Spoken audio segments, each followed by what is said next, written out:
16 MP సీట్లు టీఆర్ఎస్కే దక్కితే ఢిల్లీని యాచించి కాకుండా శాసించి నిధులు తెచ్చుకోవచ్చన్నారు కేటీఆర్. కేంద్రం మెడలు వంచైనా నిధులు సాధించుకోగలమన్నారు ఆయన.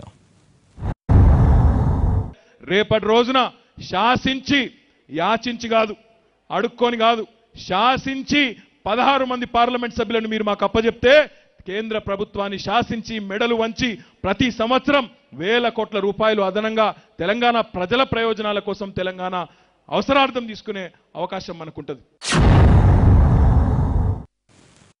మోడీ గ్రాఫ్ రోజు రోజుకి పడిపోతోందన్నారు టీఆర్ఎస్ వర్కింగ్ ప్రెసిడెంట్ కేటీఆర్. వచ్చే ఎన్నికల్లో ఎన్డీఏకి 150కి మించి ఎంపీ సీట్లు రావన్నారు ఆయన. ఎర్రకోటపై ఎవరు జెండా ఎగరేయాలో తెలంగాణ ప్రజలు నిర్ణయించేలా వచ్చే ఎన్నికల్లో తీర్పు ఇవ్వాలన్నారు కేటీఆర్. ఎర్రకోట మీద కూడా రేపటి రోజున అక్కడెవరు జెండా ఎగరేయాలన్నది తెలంగాణ ప్రజలు నిర్ణయించే పరిస్థితి ఉండాలంటే 16కి 16 పార్లమెంట్ స్థానాలను మీకోసం అవసరమైతే పేగులు దిగేదాకా కొట్లాడే టీఆర్ఎస్ బిడ్డలకు అప్పచెప్పాలి.